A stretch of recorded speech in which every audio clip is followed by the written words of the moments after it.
Hello, a very good morning to all of you. The Hindu editorial की सुबह 8 AM का show है, इसमें आप सभी का स्वागत है।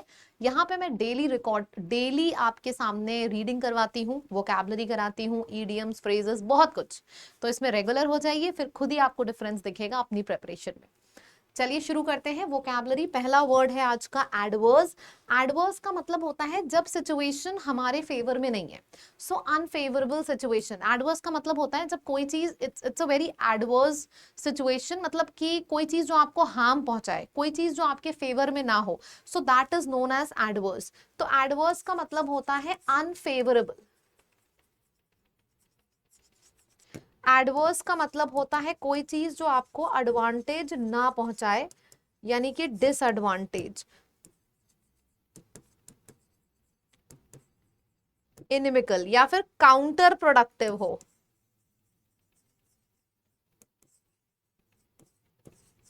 काउंटर प्रोडक्टिव, ऑब्स्ट्रक्टिव,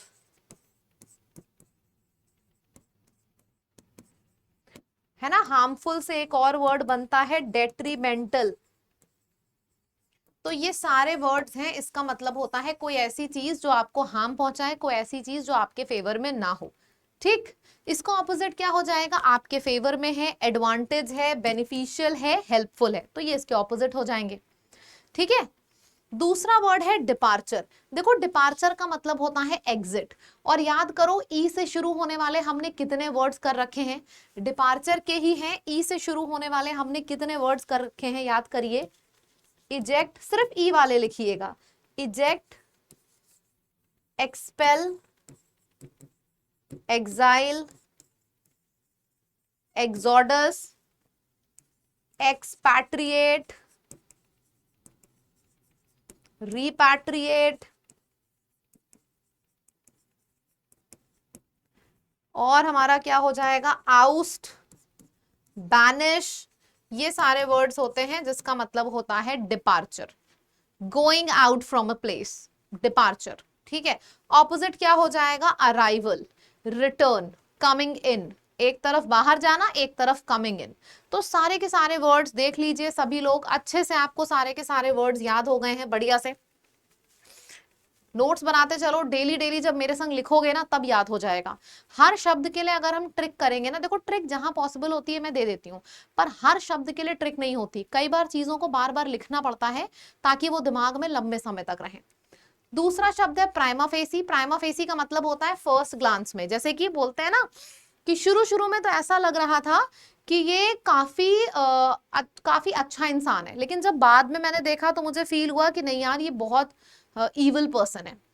तो प्राइमा फेसी मुझे देख के ऐसा लगा कि वो अच्छा इंसान है, मतलब एट फर्स्ट ग्लांस मुझे ऐसा लगा कि वो अच्छा इंसान है।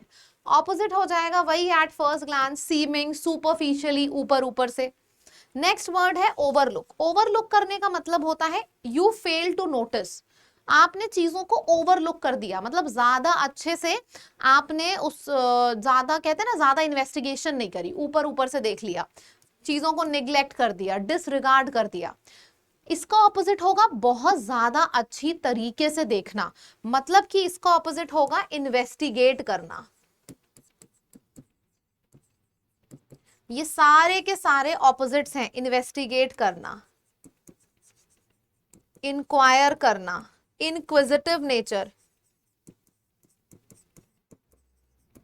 इंस्पेक्ट करना, इंटेरोगेट,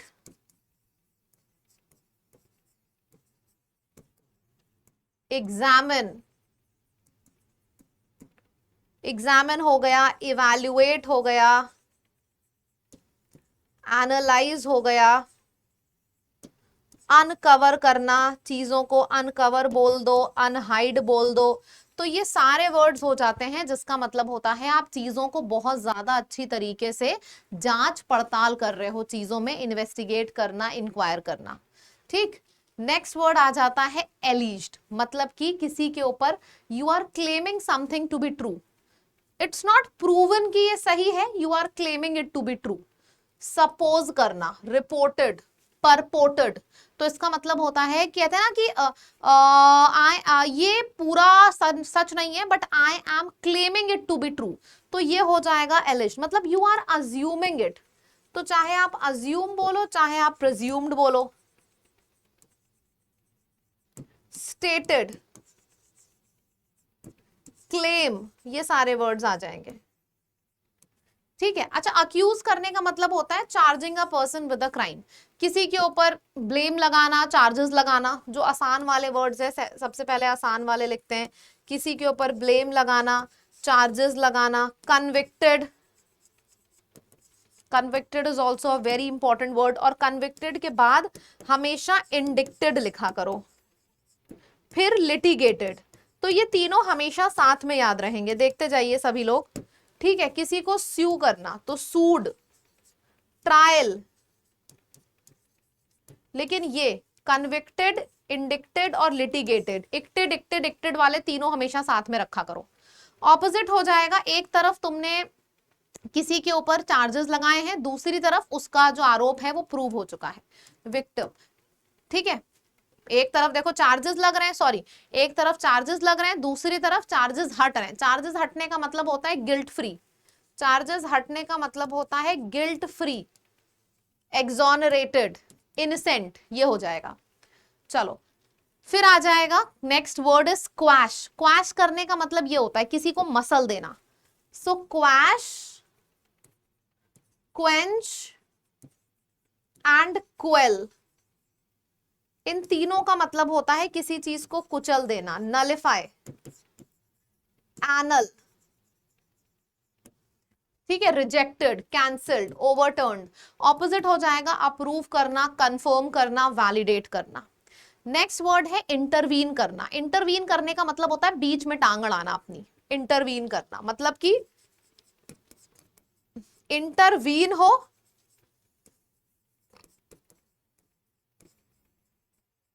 इंटरसीड हो, इंटरपोज हो,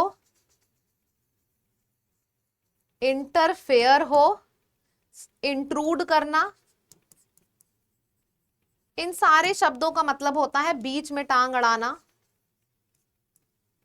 इंटरप्ट करना, इन्वॉल्व होना, ये सब हो जाएगा। ठीक है, बीच में टांग अड़ाना। ऑपोजिट हो जाएगा चीजों को इग्नोर करना, है ना, इग्नोर करना, अवॉइड करना, ओवरलुक करना। नेक्स्ट वर्ड है बटन। बटन वर्ड का मतलब होता है interrupting in, interfering in.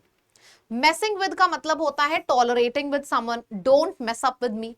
Cut in का भी मतलब होता है इंटरप्ट करना और entering into a situation unexpectedly, तो इसका भी मतलब होता है कट इन। मतलब देखा जाए तो सभी, but in, mess with, don't mess up with मी, तो ये तो इजी है। कट इन और बट इन दोनों का मतलब होता है बीच में टांग अड़ाना। Stick your nose into something, अपनी नाक बीच में अड़ा देना।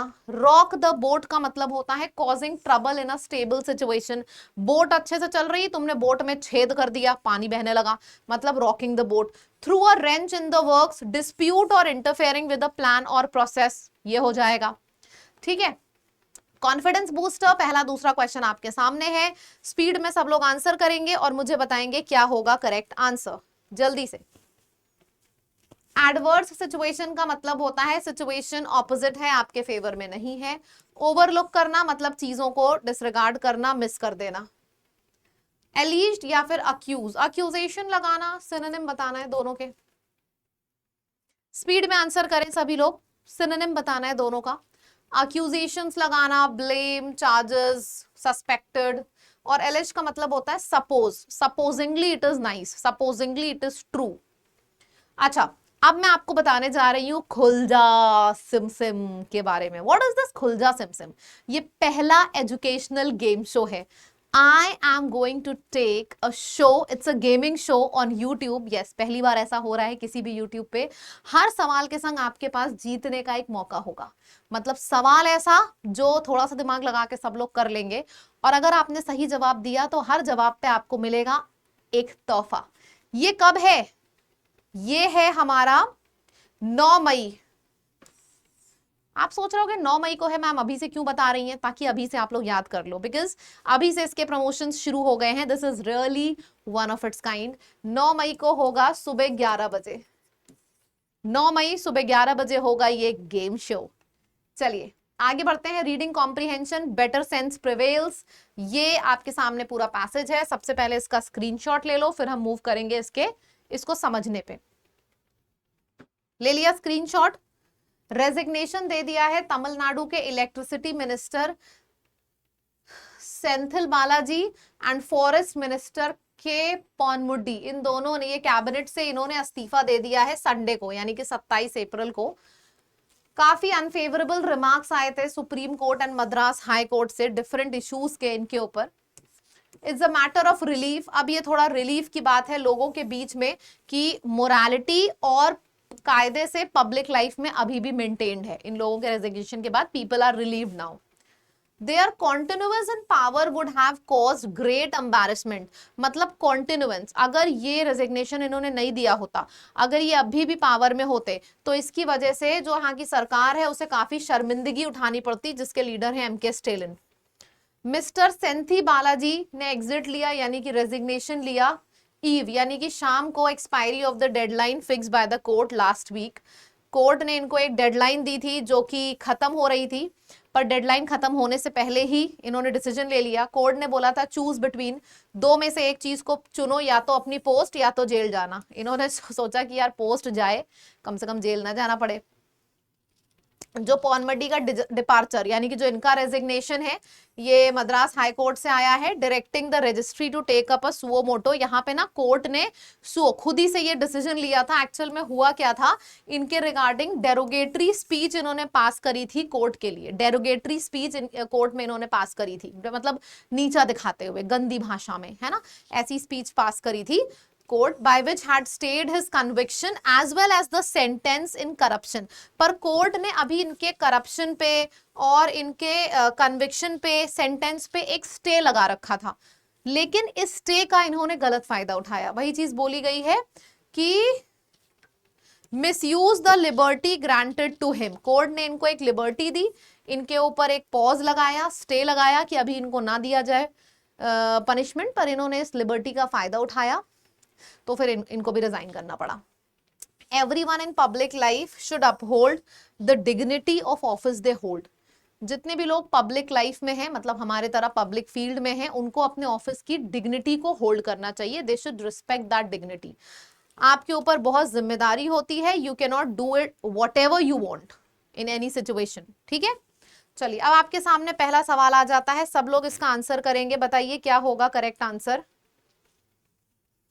Why did Tamil Nadu ministry this and this resign from the cabinet?